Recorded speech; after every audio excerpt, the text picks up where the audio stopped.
Imagine a $1.3 billion state-of-the-art arena in Philadelphia, set to create thousands of jobs and inject billions into the local economy. It was an American dream project, luxurious, modern, and full of promise for the city's future. But it was cancelled.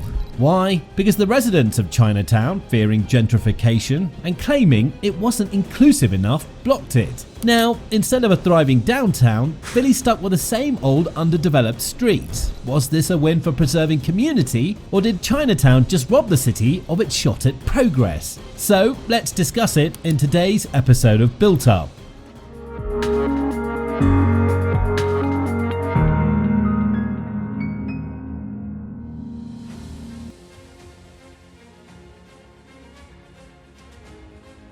The 76ers had this grand plan to build a brand new state-of-the-art arena right in the heart of Center City, Philadelphia. They were calling it 76 Place at Market East, and it was supposed to be this massive 18,500 seat stadium that would completely transform the area. The spot they picked was along Market Street between 10th and 11th Streets, right where the Fashion District and the old Greyhound Terminal were. It was set to cost a whopping $1.3 billion. But here's the thing, none of that money was going to come from taxpayers. The 76ers ownership group, Harris Blitzer Sports and Entertainment, HBSE, planned to privately finance the whole thing. That's pretty rare for big sports projects these days. The firm behind the design was Gensler, and they're known for some pretty impressive projects. David Adelman, a big-time real estate developer, was in charge of making it all happen, with AECOM lined up as the general contractor. They were really aiming to make this arena feel modern and upscale, like something you'd be proud to have right in the center of the city. The 76ers' proposed arena was designed to be a next-level venue, filled with luxurious amenities to elevate the fan experience. There were plans for high-end luxury suites with private lounges, gourmet catering, and the best views of the court, along with exclusive club spaces offering bars, fine dining, and VIP experiences. The tech in the arena was also impressive, with massive LED screens and interactive seating that would keep fans engaged throughout the game. Open-air terraces and outdoor seating areas were incorporated, providing stunning views of Center City and blending the excitement of the arena with the surrounding cityscape. Beyond the games, the arena was set to host concerts and events, making a year-round entertainment hub. Sustainability was a key focus, with energy-efficient systems and eco-friendly materials. Plus, retail stores and restaurants around the arena would have created a vibrant atmosphere, helping to revitalize Market East and provide jobs for the community.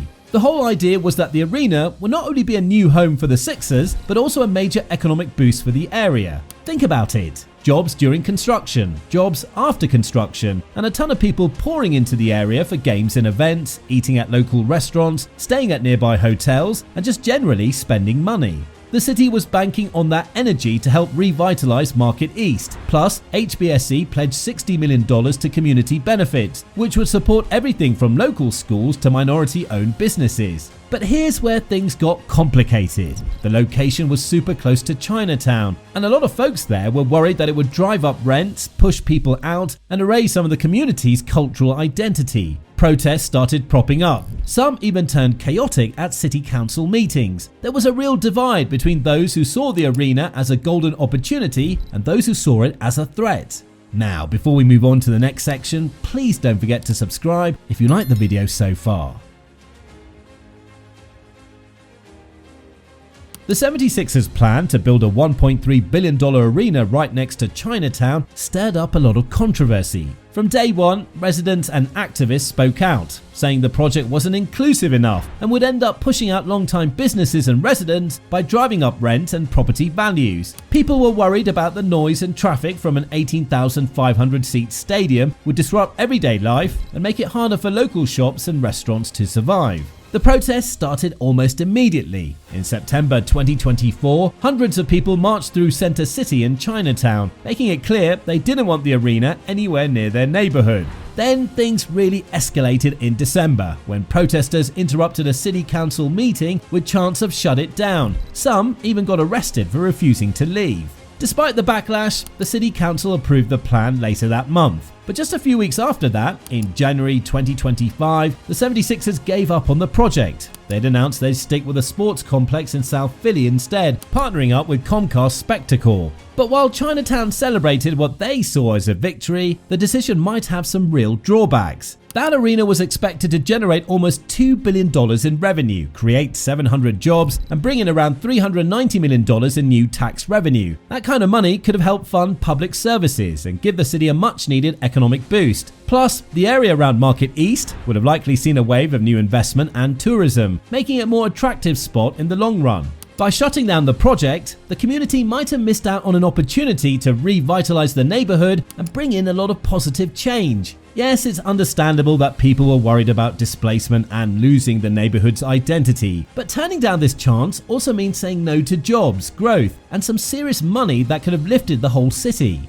After months of debate and heated argument, the developers decided to pull the plug on the Center City project in January 2025. They shifted gears and partnered with Comcast Spectacor to build a new arena down in the South Philadelphia Sports Complex instead. It seemed like the safer bet, still getting a new arena without the backlash from Chinatown and less disruption to the heart of the city. This became known as the new plan of the 76ers.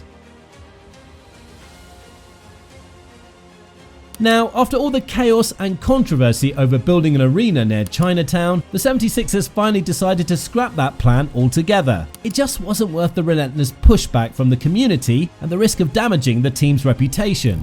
The backlash was intense. Chinatown residents were up in arms, holding protests and even interrupting city council meetings with chants of shut it down. They were worried the arena would gentrify the neighborhood, drive up rents, and force out businesses that had been around for decades. The whole situation became a political nightmare, and it just wasn't sustainable. So, in January 2025, the 76ers announced they'd be partnering with Comcast Spectacor to build a new arena in South Philadelphia's sports complex instead. The decision came after a ton of back and forth, but ultimately the team and the city realized it was a safer, less controversial move. The new plan made sense because the area was already a hub for sports and events, home to venues like Lincoln Financial Field and the Wells Fargo Center. It was just easier to get the project done there without sparking more public outrage. The new arena will be a cutting-edge multi-purpose facility, sharing space with the Philadelphia Flyers and hosting concerts and major events. Plus, this way, they can still revitalize the area and bring in economic benefits without stepping on anyone's toes. Comcast Spectacor, which already owns the Flyers and the Wells Fargo Center, was fully on board. They saw it as a chance to modernize the sports complex and keep fans coming back for years. But here's the kicker. The original plan wasn't just about building a flashy new arena downtown. It was about injecting a massive economic boost into the heart of the city, something the South Philly location just can't do in the same way. Market East could have been transformed into a vibrant entertainment district, creating jobs and bringing in new businesses. Instead, it's staying pretty much the way it is, underdeveloped and lacking the spark the arena might have brought. This new plan makes sense on paper: fewer protests, more straightforward construction, and a location that's already built for this kind of thing. But it also means that the opportunity to breathe new life into Center City has been lost. Instead of drawing thousands of people to Market Street on game nights and pumping money into local restaurants and shops, the focus will now stay on the same old sports complex. In a way, Chinatown's resistance may have saved the neighborhood, but it also blocked what could have been a massive leap forward for the entire city. The South Philly complex will do well, no doubt. But it's not just the bold, transformative move that putting the arena downtown would have been. Sometimes, trying to protect one piece of the city can end up holding back progress for everyone. So, did Chinatown's fight to block the downtown arena save their community, or did they just kill Philadelphia's chance at a billion-dollar economic revival? Let us know in the comments down below. Now, here's another video mega project enthusiasts enjoyed watching. Bye for now.